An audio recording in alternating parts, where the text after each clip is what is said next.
Hi ಎಲ್ರಿಗೂ ನಮಸ್ಕಾರ. Welcome back to my YouTube channel. ಎಲ್ಲರೂ ಹೇಗಿದ್ದೀರಾ? ಎಲ್ಲರೂ ಚೆನ್ನಾಗಿದ್ದೀರಾ ಅಂತ ಅಂದ್ಕೊಂಡು ಇದು ಸೋಮವಾರದ ವ್ಲಾಗು. ಇದು ಆ್ಯಸ್ ಯೂಶ್ವಲ್ ಬೆಳಗ್ಗೆ 10 ಗಂಟೆಯಿಂದ ಸಂಜೆವರೆಗಿನ ರೂಟೀನ್ ಇವತ್ತು ನಾನಿಲ್ಲಿ ಹೇಳ್ಕೊಳ್ತಾ ಇದ್ದೀನಿ. ಪ್ಲೀಸ್ ಯಾರಿನೂ ನಮ್ಮ ಚಾನಲ್ ಸಬ್ಸ್ಕ್ರೈಬ್ ಮಾಡ್ಕೊಂಡಿಲ್ಲ, ಪ್ಲೀಸ್ ನಮ್ಮ ಚಾನಲ್ನ ಸಬ್ಸ್ಕ್ರೈಬ್ ಮಾಡ್ಕೊಳ್ಳಿ. ಈ ವಿಡಿಯೋ ಇಷ್ಟ ಆದರೆ ಪ್ಲೀಸ್ ಒಂದು ಲೈಕ್ ಮಾಡಿ ಅಂತ ಕೇಳ್ಕೊಳ್ತಾ ಇದ್ದೀನಿ. ಇನ್ನು ಬೆಳಗ್ಗೆ ತಿಂಡಿಗೆ ನಾನಿಲ್ಲಿ ಪಾಲಕ್ ಚಪಾತಿ ಮಾಡಿ ಜೊತೆಗೆ ಬೀಟ್ರೂಟ್ ಪಲ್ಯ ಮಾಡಿದ್ದೆ. ಇನ್ನು ತಿಂಡಿ ಎಲ್ಲ ತಿಂದು ನನ್ನ ಮಗಳನ್ನೂ ಸಹ ಸ್ಕೂಲಿಗೆ ಅವಳಿಗೆ ಬಿಟ್ಬಿಟ್ಟು ಬಂದು ಇನ್ನು ಮಧ್ಯಾಹ್ನದ ಕೆಲಸ ರೆಡಿ ಮಾಡ್ಕೊಳ್ತಾ ಇದ್ದೀನಿ. ನಾಳೆ ತಟ್ಟೆ ಇಡ್ಲಿ ಮಾಡಬೇಕಿತ್ತು, ಹಾಗಾಗಿ ತಟ್ಟೆ ಇಡ್ಲಿಗೆ ಅಕ್ಕಿ ನೆನೆಸ್ಬೇಕು. ರೇಷನ್ ಅಕ್ಕಿಲೇ ನಾನು ಮಾಡೋದು ತಟ್ಟೆ ಇಡ್ಲಿ ಮಾಮೂಲಿ ಗುಂಡು ಇಡ್ಲಿ ಮಾತ್ರ ಇದರಲ್ಲಿ ಇಡ್ಲಿ ರವೆ ಬರುತ್ತಲ್ಲ ಅದರಲ್ಲಿ ಮಾಡ್ತೀನಿ. ಹಾಗಾಗಿ ನೆನೆಸ್ಕೊಂಡು ಇಲ್ಲಿನ ಸಾಂಬಾರಿಗೆ ಸ್ವಲ್ಪ ಅವರೆಬೇಳೆ ಬೇಕಿತ್ತು, ಊರಿಂದು ಅದು ಅವರೆಬೇಳೆ, ಹಾಗಾಗಿ ಅದನ್ನು ಕ್ಲೀನ್ ಮಾಡ್ಕೊಬೇಕಿತ್ತು. ಇನ್ನು ಕ್ಲೀನ್ ಮಾಡ್ಕೊಂಡು ಈ ಕಡೆ ಸಾಂಬಾರಿಗೂ ರೆಡಿ ಮಾಡ್ಕೊಳ್ಳೋಣ ಅಂತ ರೆಡಿ ಮಾಡ್ಕೊಳ್ತಿದ್ದೆ. ಇನ್ನು ಈ ಥರ ಅಕ್ಕಿ ಕ್ಲೀನ್ ಮಾಡೋದು, ಇನ್ನು ಬೇರೆ ಬೇರೆ ಕೆಲಸ ಎಲ್ಲ ಇದ್ದಾಗ ಸಾಮಾನ್ಯ ನಾನು ಲೇಟಾಗೆ ನೆಲ ಒರೆಸ್ತೀನಿ. ಯಾಕೆಂತಂದರೆ ಮತ್ತೆ ಇವೆಲ್ಲ ಕ್ಲೀನಾಗಿ ಇದಾಗುತ್ತೆ ಅಂತ ಹೇಳ್ಬಿಟ್ಟು ಆಮೇಲೆ ಇಟ್ಕೊಳ್ತೀನಿ. ಏನೇ ಆಗಲಿ ಇವನ್ನೆಲ್ಲ ಮಾಡ್ತೀವಿ ಅಂದರೆ ಸ್ವಲ್ಪ ಮತ್ತೆ ಎಕ್ಸ್ಟ್ರಾ ಕೆಲಸನೂ ಇರುತ್ತೆ, ಎಕ್ಸ್ಟ್ರಾ ಪಾತ್ರೆನೂ ಇರುತ್ತೆ. ಈ ಕಡೆ ಅಟ್ ಎ ಟೈಮಲ್ಲಿ ಸಾಂಬಾರಿಗೂ ರೆಡಿ ಮಾಡ್ಕೊಳ್ತಾ ಇದ್ದೀನಿ. ಪಾಲಕ್ಕು ಮತ್ತು ಮೆಂತ್ಯ ಸೊಪ್ಪು, ಈ ಕಡೆ ತೊಗರಿಬೇಳೆ ಮತ್ತು ಅವರೆಬೇಳೆ ಹಾಕ್ಬಿಟ್ಟು ಸಾಂಬಾರು ಮಾಡೋಣ ಅಂತ ರೆಡಿ ಮಾಡ್ಕೊಳ್ತಾ ಇದ್ದೀನಿ. ಇದು ನಾನು ಸೊಪ್ಪು ಅಂತ ಕರಿತೀವಿ. ನಾನು ಇಲ್ಲಿ ನೀರು ಇಟ್ಕೊಂಡಿದ್ದೀನಿ ಕುಕ್ಕರಲ್ಲಿ.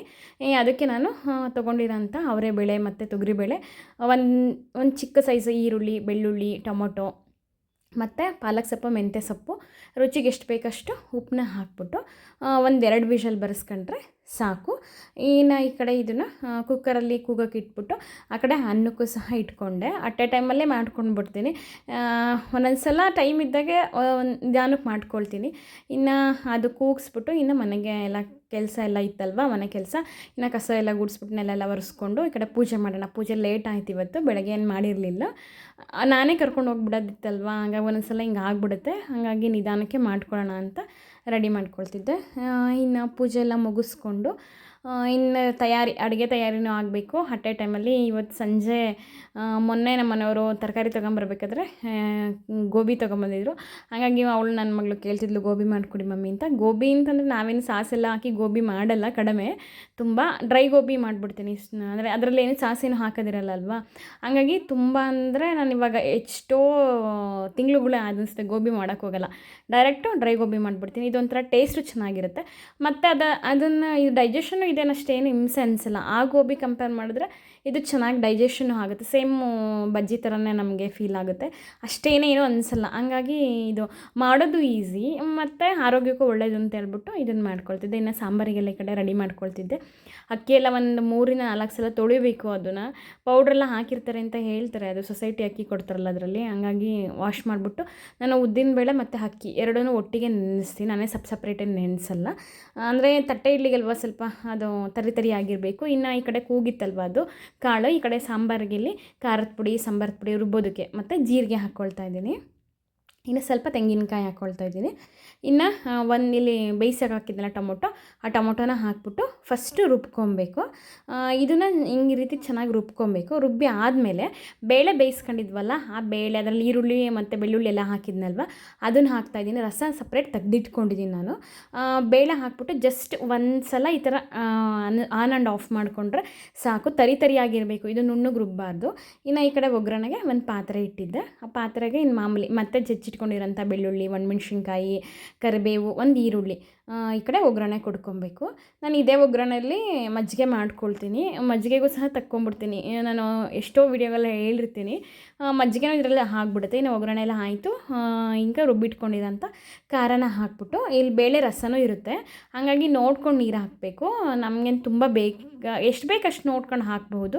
ನೋಡಿ ಇವಾಗ ಆ ನೀರು ಹಾಕಿ ಚೆನ್ನಾಗಿ ಖಾರ ಕುದ್ದ ಮೇಲೆ ನಾನಿಲ್ಲಿ ಇನ್ನು ಸಾಂಬಾರು ಕೂಗಿಸಿದ್ದಿತ್ತಲ್ವ ಬೇಳೆ ರಸ, ಅದನ್ನು ಹಾಕ್ತಾಯಿದ್ದೀನಿ. ಈ ರೀತಿ ಕುದಿಸ್ಕೊಂಡ್ರೆ ಈ ಥರ ಮಾಡಿದ್ರಂತೂ ಅದು ಅವರೆಬೇಳೆ ತೊಗರಿಬೇಳೆ ಹಾಕಿ ಮಾಡೋದ್ರಂತೂ ಸಾಂಬಾರು ಸೂಪರಾಗಿರುತ್ತೆ. ಇನ್ನು ಎಲ್ಲ ಅಡುಗೆ ಮಾಡಿಟ್ಟು ಅವಳನ್ನ ಕರ್ಕೊಂಬಂದೆ. ಮುದ್ದೆ ಎಲ್ಲ ಮಾಡಿಟ್ಟು ಹೋಗಿದ್ದೆ. ಇವತ್ತೇನು ನಾನು ಪಲ್ಯ ಮಾಡಲಿಲ್ಲ, ಹಂಗಾಗಿ ಅಂದರೆ ಗೋಬಿನೂ ಮಾಡೋದಿತ್ತಲ್ವ ಸಂಜೆ, ಹಂಗಾಗಿ ಪಲ್ಯ ಮಾಡಲಿಲ್ಲ, ಮತ್ತು ಇದಾಗುತ್ತೆ ಅಂತ ಹೇಳ್ಬಿಟ್ಟು. ಚಳಿ ಇತ್ತು, ಮಳೆನೂ ಬರ್ತಾಯಿತ್ತು ಇವತ್ತು, ಹಾಗಾಗಿ ಕಾಳಪ್ಪಳ ಮಾಡಿದ್ದೆ. ಅದು ಸುಟ್ಟಿದೆ, ಎಣ್ಣೆಲೂ ಸಹ ಕರಿಯಲ್ಲ, ಕಡಿಮೆ ನಾನು ಹಿಂಗೆ ಈ ರೀತಿ ಸುಟ್ಬಿಡ್ತೀನಿ ನಾನು. ಆರೋಗ್ಯಕ್ಕೂ ಒಳ್ಳೇದಲ್ವಾ ಈ ರೀತಿ. ಇನ್ನು ಅವಳನ್ನ ಮಲಗಿಸಿ ಇದು ಮತ್ತೆ ಸಂಜೆಯಿಂದ ವ್ಲಾಗ್ ಸ್ಟಾರ್ಟ್ ಮಾಡ್ತಾಯಿದ್ದೀನಿ. ಬೆಳಗ್ಗೆ ಬೇಗ ನೆನೆಸಿದ್ದೆ, ಸ್ವಲ್ಪ ವಾತಾವರಣ ಮಳೆ ಬರೋದು ಮೋಡ ಇತ್ತಲ್ವ, ಬಿಸಿಲಿದ್ರೆ ಸ್ವಲ್ಪ ಲೇಟಾಗಿ ನೆನೆಸಿದ್ರು ನಡೆಯುತ್ತೆ. ಆದರೆ ವಾತಾವರಣ ಹಿಂಗಿದ್ದಾಗ ತಟ್ಟೆ ಇಡ್ಲಿ ಸ್ವಲ್ಪ ರಫ್ ಆಗುತ್ತೆ. ಅದಂಗೆಂದರೆ ನಾವು ಬೆಳಗ್ಗೆನೇ ಅದು ಚೆನ್ನಾಗಿ ಬರಲ್ಲ, ನಾಳೆ ಬೆಳಿಗ್ಗೆ ಫರ್ಮೆಂಟ್ ಬೇಕಾದ್ರೆ ನಾಳೆ ಮಧ್ಯಾಹ್ನಕ್ಕೆ ಚೆನ್ನಾಗಿ ಆಗಿಬಿಡುತ್ತೆ. ಇನ್ನು ಅವಳಿಗೆ ಮತ್ತು ಬೆಳಗ್ಗೆ ತಿಂಡಿ ಮಾಡಬೇಕಲ್ವಾ, ಆವಾಗ ಏನಾಗುತ್ತೆ ಅಂತಂದರೆ ಅವಳಿಗೆ ಸ್ವಲ್ಪ ರಫ್ ಆಗುತ್ತೆ. ನಾನು ಸೋಡಾ ಏನೂ ಹಾಕಲ್ಲ, ಇದು ಉದ್ದಿನಬೇಳೆ ಅಕ್ಕಿ ಅಷ್ಟೇ ಹಾಕೋದು. ಬೇಕಂದರೆ ಸ್ವಲ್ಪ ಅನ್ನ ಹಾಕ್ತೀನಿ. ಇವಾಗ ಚಳಿ ಇರೋದ್ರಿಂದ ಅನ್ನನೂ ಸಹ ನಾನೇನು ಹಾಕಲ್ಲ. ಹಂಗಾಗಿ ಇದನ್ನ ತಟ್ಟೆ ಇಡ್ಲಿಗೆ ಸ್ವಲ್ಪ ನೈಸ್ ಆಗಲ್ಲ, ತರಿ ತರಿಯಾಗೆ ರುಬ್ಕೊಬೇಕು. ಯಾಕೆಂತಂದರೆ ಅದು ಇಡ್ಲಿ ಅಲ್ವಾ, ಸ್ವಲ್ಪ ಅಕ್ಕಿ ನುಚ್ಚು ಅಂದರೆ ತೀರಾ ಇರಬಾರ್ದು, ಸ್ವಲ್ಪ ಇದರಲ್ಲೇ ಇರಬೇಕು.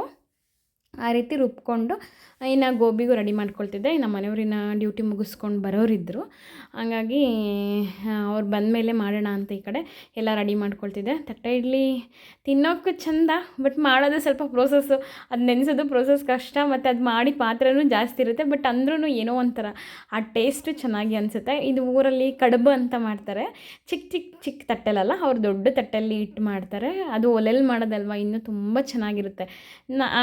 ಇದು ಚಿಕ್ಕ ತಟ್ಟೆಲ್ಲೇ ಇರುತ್ತೆ, ಆದರೂ ಒಲೆ ಮಗ್ಳು ಟೇಸ್ಟ್ ಇರಲ್ಲ. ಅಂದರೆ ನನ್ನ ಮಗಳು ಸಹ ಇದನ್ನು ಇಷ್ಟಪಟ್ಟು ತಿಂತಾಳೆ, ನಮ್ಮ ಮನೆಯವರು ತಿಂತಾರೆ, ನನಗೂ ಇಷ್ಟ.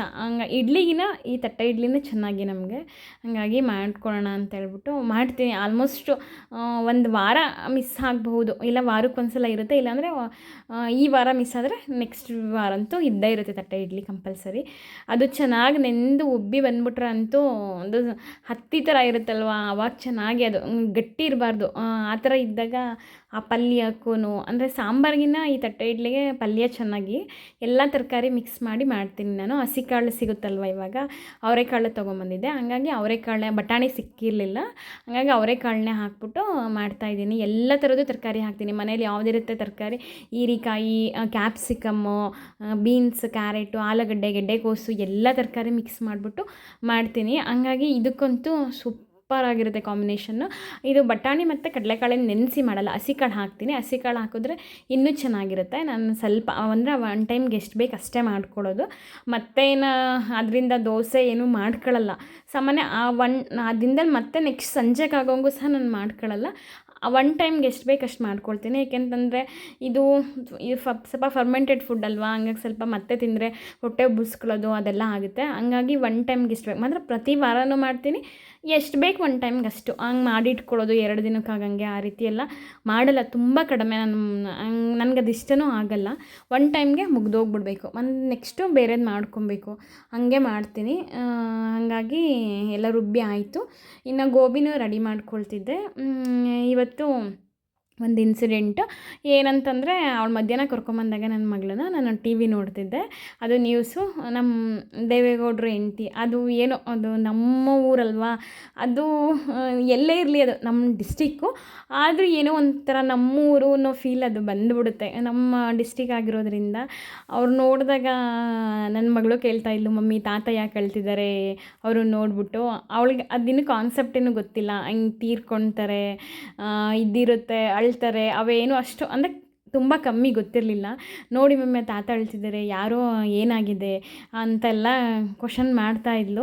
ಹೇಳಬೇಕಲ್ಲ, ನಾವೂ ಗೊತ್ತಾಗಬೇಕಲ್ವ ಮಕ್ಕಳಿಗೆ, ಹಾಗಾಗಿ ಇದನ್ನು ಹೇಳ್ತಿದ್ದೆ. ಆದ್ರೂ ಒಂಥರ ಅವ್ರನ್ನ ನೋಡಿದಾಗ ಅನಿಸುತ್ತೆ, ಎಷ್ಟೋ ಹೆಣ್ಮಕ್ಳು ಅವ್ರ ಸಂಸಾರಕ್ಕೋಸ್ಕರ ಎಷ್ಟು ತ್ಯಾಗ ಮಾಡಿರ್ತಾರೆ ಅಲ್ವಾ, ಅವರು ನಮಗೆಲ್ರಿಗೂ ಒಂದು ಮಾಡೆಲ್ಲಾಗಿ ಇಟ್ಕೊಬೇಕು ಅಂತ ಅನಿಸುತ್ತೆ. ನೋಡ್ಬೇಕು, ಅದು ಅವರು ಸಾಮಾನ್ಯ ಅವರು ಇದಾದಾಗಿಂದನೂ ಅದನ್ನು ನೋಡ್ತಾನೆ ಇರಬೇಕು ಅಂತ ಅನ್ನಿಸ್ತಾನೆ ಇತ್ತು. ಕೊನೆಯವರೆಗೂ ನೋಡಿದೆ, ಅಂದರೂ ಒಂಥರ ಬೇಜಾರು ಆಯಿತು. ವಯಸ್ಸಾಗಿತ್ತು, ಇಲ್ಲ ಅಂತಿಲ್ಲ, ಆದರೂ ಅವ್ರನ್ನ ನಾವು ಒಳ್ಳೆತನದಲ್ಲಿ ಎಲ್ಲದರಲ್ಲೂ ನಾವು ಅದನ್ನು ಅವ್ರು ಅಳವಡಿಸ್ಕೊಳ್ಳೋದು ತುಂಬ ಒಳ್ಳೆಯದು ಅಂತ ಅನ್ನಿಸ್ತು. ಏನೋ ಇತ್ತಲ್ವ, ಅವರು 4 ಜನಕ್ಕೆ ಅನ್ನ ಹಾಕೋದು ಅದೆಲ್ಲ, ಅಂದರೆ ಅವ್ರ ಕಾಲದಲ್ಲಿ ಅವ್ರು ಹಾಕಿದ್ದನ್ನು ಅದನ್ನು ಪಡ್ಕೊಂಡವ್ರೂ ಸಹ ಉಪಯೋಗನ ನೆನೆಯೋರು ಇವತ್ತೆಷ್ಟು ಜನ ಅವರು ನೆನೀತಿದ್ದಾರೆ. ಬಟ್ ಈ ಕಾಲದಲ್ಲಿ ಹಾಕೋರು ಇಲ್ಲ, ನೆನೆಯೋರು ಇಲ್ಲ ಅನ್ನಂಗಾಗಿದೆ. ಎರಡೂ ಇಲ್ಲ. ಆವಾಗಿನ ಕಾಲದಲ್ಲಿ ಹಾಕೋರು ದೊಡ್ಡ ಕೈ ಇತ್ತು, ಅದನ್ನು ಅದರಿಂದ ಉಪಯೋಗ ಪಡಿಸ್ಕೊಂಡವ್ರೂ ಸಹ ಅವ್ರ ಬಗ್ಗೆ ಒಳ್ಳೇದು ಹೇಳೋರು. ಇವತ್ತು ಹಾಕೋರು ಇಲ್ಲ, ಅದನ್ನು ಅಟ್ಲೀಸ್ಟ್ ಮಾಡಿದವ್ರನ್ನೂ ಸಹ ಉಪಯೋಗನೂ ಸಹ ಯಾರೂ ನೆನೆಯೋರಿಲ್ಲ. ಇವಾಗೆಲ್ಲ ಉಲ್ಟಾ ಆಗ್ತಿದೆ ಅಂತ ಅನ್ಬೋದು. ಆದ್ರೂ ಏನೇ ಆಗಲಿ ನಮ್ಮ ಕರ್ತವ್ಯ, ನಾವು ಕೆಲವೊಂದನ್ನು ನಾವು ಏನು ಮಾಡೋಕ್ಕಾಗಲಿಲ್ಲ ಅಂತಂದ್ರೂ ಊಟದ ವಿಷಯ ಇಂಥದ್ದೆಲ್ಲ ಬಂದಾಗ ನಾವು ಒಬ್ಬರಿಗೆ ದಾನ ಮಾಡೋದು ತುಂಬ ಒಳ್ಳೆಯದು ಅಂತ ಅನಿಸುತ್ತೆ. ಅದು ಒಳ್ಳೆಯದು. ನಮಗೆ ಬಂದಿದೆ ಅಂತ ಹೇಳೋದ್ಕಿಂತನೂ ನಮ್ಮಲ್ಲಿ ನಾನು ನಮ್ಮ ತಾತನ ಮನೇಲಿ ಇದ್ದಿದ್ದು ಹೇಳಿದ್ದೀನಿ ಎಷ್ಟೋ ವಿಡಿಯೋದಲ್ಲಿ. ನಮ್ಮ ಮಾಮ ಒಬ್ಬರು ಹಂಗೇನೆ, ಅವರು ಹಳ್ಳಿ ಅಲ್ವಾ, ಅಲ್ಲಿ ಒಂದು ಬಟ್ಟೆ ಮಾರೋಕ್ಕೆ ಬಂದವರೇ ಆಗಲಿ, ಯಾರೇ ಆಗಲಿ, ಅವ್ರಿಗೆ ಅಟ್ಲೀಸ್ಟ್ ಅವ್ರ ಮನೆ ಹತ್ರ ಇದ್ರು ಅಂದರೆ ಒಂದು ಲೋಟ ಕಾಫಿನಾದ್ರು ಕೊಟ್ಟು ಕಳಿಸೋರು. ಇಲ್ಲ ಊಟದ ಟೈಮಿಗೆ ಬಂದರೆ ಊಟಕ್ಕೆ ಗೊತ್ತು ಪರಿಚಯ ಇಲ್ಲವರಿಗೆಲ್ಲ ಕೊಡೋರು ಅನಿಸುತ್ತೆ. ಈಗ ಅದೆಲ್ಲ ಅವರು ಇದು ನಾವು ಎಲ್ಲದೂ ಅಳವಡಿಸ್ಕೊಬೇಕು ಆಗಿದೆ, ಬಂದಿದೆ ನನಗೂ ಸ್ವಲ್ಪನಾದ್ರೂ ಅವ್ರನ್ನ ನೋಡಿ ಕಲ್ತಿದ್ದೀನಿ. ಕೊಡಬೇಕು, ಅದು ಊಟದ ವಿಷಯದಲ್ಲಿ ಮಾತ್ರ ನಾವು ಯಾರಿಗೂ ಇದು ಮಾಡಬಾರ್ದು. ಅದು ಎಸೆಯೋದಕ್ಕಿಂತ ಅಟ್ಲೀಸ್ಟ್ ಒಬ್ರಿಗೆ ಕೊಡೋದು ಒಳ್ಳೆಯದು ಅಂತ ಅನಿಸುತ್ತೆ. ನಮ್ಮ ಕೈಲಾಗಿ ಸಹಾಯ ನಾವು ಮಾಡಬೇಕು. ಅದು ಮಾಡಿದಾಗ್ಲೇ ನಮಗೆ ಜನನೇನಿಲ್ಲ ಅಂದರೂ ಭಗವಂತ ಎಲ್ಲೋ ಒಂದು ಕಡೆ ಕಾಯ್ತಿರ್ತಾನೆ ಅಂತ ಅನಿಸುತ್ತೆ. ಕೆಲವೊಂದು ಸಲ ಇದನ್ನೆಲ್ಲ ಇದು ಮಾಡಿದಾಗ ನನಗೂ ಅನಿಸುತ್ತೆ. ಆದರೆ ಅದು ನಾವು ಮಾಡಿರೋದನ್ನ ಅಟ್ಲೀಸ್ಟ್ ನಮಗೆ ನೆನೆಯೋದಲ್ಲ, ಅದನ್ನು ಮಾಡಿಬಿಟ್ಟು ಅವ್ರು ಕೆಡ್ತಾಗೆ ಈಗ ಉಪಯೋಗ ಪಡ್ಕೊಂಡು ಕೆಡ್ದಾಗ ಹೇಳ್ತಾರಲ್ಲ, ಆ ಟೈಮಲ್ಲಿ ಯಾರು ಸಹವಾಸನೂ ಬಿಡಪ್ಪ, ನಮ್ಮ ಇದಕ್ಕೆ ನಾವು ಇದ್ಬಿಡ್ಬೇಕು ಅಂತಲೂ ಅನುಭವನೂ ಸಹ ಆಗಿದೆ. ಆದರೂ ಕೆಲವೊಂದು ಸಲ ಇಂಥವನ್ನೆಲ್ಲ ನೋಡಿದಾಗ ಏನಾದರೂ ಮಾಡ್ಕೊಳ್ರಿ, ನಾವು ಮಾಡಿದ್ದು ನಾವು ಅವ್ರು ನೆನೀಲಿ ಬಿಡಲಿ, ನಮಗೇನಾದ್ರೂ ಅವ್ರು ಮಾಡಿಕೊಳ್ಳಿ, ನಾವು ಮಾಡೋ ಕರ್ತವ್ಯ, ನಮ್ಮ ಕೆಲವೊಂದು ಗುಣಗಳನ್ನ ನಾವು ಅಳವಡಿಸ್ಕೊಳ್ಳೋದು ತುಂಬ ಒಳ್ಳೆಯದು ಅಂತ ಅನಿಸುತ್ತೆ ಅಂತ ಅಂದ್ಕೊಂಡು ಮಾಡಬೇಕು. ಭಗವಂತ ಅದನ್ನು ನೋಡ್ತಿರ್ತಾನೇನೋ, ಇದಕ್ಕಾದರೂ ನಾವು ಮಾಡಬೇಕು ಅಂತ ಅನಿಸುತ್ತೆ. ಇನ್ನು ಗೋಬಿ ಇತ್ತಲ್ವ, ಅದನ್ನು ಕ್ಲೀನಾಗಿ ನೀಟ್ ಮಾಡ್ಕೊಬೇಕು. ಅದನ್ನು ನೀಟ್ ಮಾಡೋದೇ ಒಂದು ಕಷ್ಟ. ಯಾಕೆಂದರೆ ಹುಳಗಳು ಇರುತ್ತೆ, ಹೇಳೋದೇನು, ನಾವು ಹೊರಗಡೆ ಅವ್ರು ಹೆಂಗೆ ನಾವು ತಿಂತೀವಲ್ವ, ಹೊರಗಡೆ ಅವ್ರು ಹೆಂಗೆ ಕ್ಲೀನ್ ಮಾಡಿರ್ತಾರೆ. ಯಾಕೆಂದರೆ ಮನೆಯಲ್ಲೇ ಕ್ಲೀನ್ ಮಾಡೋದು ಎಷ್ಟೋ ತಿಳಿಯುತ್ತೆ ಗೊತ್ತಾ, ಅದನ್ನು ನೋಡಿ ಕ್ಲೀನ್ ಮಾಡಬೇಕು. ಹುಳ ಇದ್ದೇ ಇರುತ್ತೆ, ಇಲ್ಲ ಅಂತ ಹೇಳ್ತಿಲ್ಲ. ನಾವು ಫ್ರೆಶ್ಶಾಗಿ ಬೆಳೆದ್ರೆ ರೈತರಿಂದ ನೆಕ್ಸ್ಟ್ ಬರುತ್ತಲ್ಲ ಅವ್ರ ಹತ್ರನೇ ನಾನು ತೊಗೊಂಬಂದಿರೋದು ನಾವು ಡೈರೆಕ್ಟಾಗಿ. ಆದ್ರೂ ಹುಳ ಇದ್ದೇ ಇರುತ್ತೆ, ಅದಕ್ಕೆ ತುಂಬ ಇರುತ್ತೆ. ಮತ್ತು ಔಷಧಿನೂ ತುಂಬ ಇದಕ್ಕೆ ಹೊಡಿತಾರಂತೆ, ಯಾಕೆಂದರೆ ಅದು ಬರೋದೇ ಇಲ್ವಂತೆ ಔಷಧಿ ಹೊಡಿಲಿಲ್ಲ ಅಂತಂದರೆ. ಹಾಗಾಗಿ ಹೆಚ್ಚಿಗೆ ತಿನ್ನಬಾರ್ದು ಅಂತಾರೆ. ನಾನು ಹಿಂಗೆ ಅಪರೂಪಕ್ಕಾದ್ರೂ ಹೊರಗಡೆ ಕೊಡಿಸಲ್ವಲ್ಲ ಅಂತ ಹೇಳ್ಬಿಟ್ಟು ಮನೇಲೇ ಮಾಡ್ತೀನಿ. ತುಂಬ ನೀಟಾಗಿ ನೋಡಬೇಕು, ಏಕೆಂತಂದರೆ ಅದು ಸಿಗುತ್ತೆ ಹುಳ, ನಾನು ನೋಡಿದ್ದೀನಿ. ಆ ಹುಳನೆಲ್ಲ ನೋಡ್ಕೊಂಡು ತೆಗಿಬೇಕು. ಹೋಟ್ಲಲ್ಲಿ ತೆಗ್ದಿರ್ತಾರೆ, ಅವ್ರು ಹೆಂಗೆ ಬೇಕು ಹಂಗೆ ಸಿಕ್ಕಿದ್ದು ಕಟ್ ಮಾಡೋ ಹಾಕ್ತಾರಲ್ವ, ನಾವು ಅದನ್ನೇ ತಿಂದು ಬರ್ತೀವಲ್ವ, ಏನೂ ನೋಡಲ್ಲ. ಹಾಗೆ ಈಗ ಎಲ್ಲ ಕಟ್ ಮಾಡಿ ರೆಡಿ ಮಾಡಿಕೊಂಡೆ. ಮಾಡಿರೋದನ್ನ ಈ ಕಡೆ ಬಿಸಿನೀರು ಇಟ್ಕೊಂಡಿದ್ದೆ. ಬಿಸಿನೀರು ಇಟ್ಕೊಂಡ್ಬಿಟ್ಟು ಗೋಬಿ ಮತ್ತೆಲ್ಲ ಹಾಕ್ಬಿಟ್ಟು ಅದಕ್ಕೆ ಅರಿಶಿನ ಉಪ್ಪು ಹಾಕ್ಬಿಟ್ಟು ಒಂದು 3 ನಿಮಿಷ ಕುದಿಸ್ಕೊಂಡಿದ್ದೀನಿ ಅಷ್ಟೇ, ಜಾಸ್ತಿ ಇಲ್ಲ. ಇವಾಗ ಆಗಿದೆ, ಅದು ವಿಡಿಯೋ ಹಿಂದೆ ಮುಂದೆ ಆಗಿದೆ ಕ್ಲಿಪ್ಪಿಂಗ್ಸು.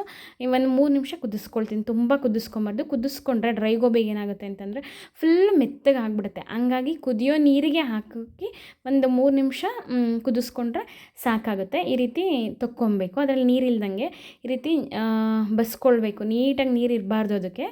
ನೋಡಿ ಈ ರೀತಿ ಅರಿಶಿನ ಮತ್ತು ಉಪ್ಪು ಹಾಕಿದ್ದೆ ನಾನಿಲ್ಲಿ.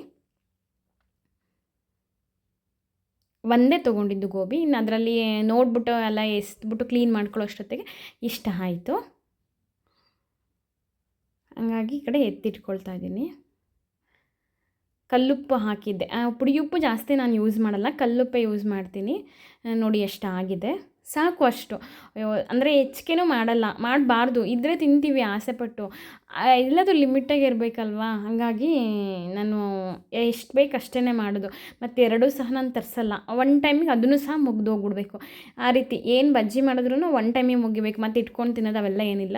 ಇನ್ನು ಸಂಜೆ ಆಗಿತ್ತು, ಅವರು ಪಾರ್ಕಿಗೆ ಹೋದರು. ನಮ್ಮ ಮನೆಯವ್ರು ಬಂದರು, ಟೀ ಮಾಡಿಕೊಟ್ಟೆ, ಕುಡಿದ್ಬಿಟ್ಟು ನನ್ನ ಮಗಳು ನಮ್ಮ ಮನೆಯವರು ಪಾರ್ಕಿಗೆ ಹೋದರು.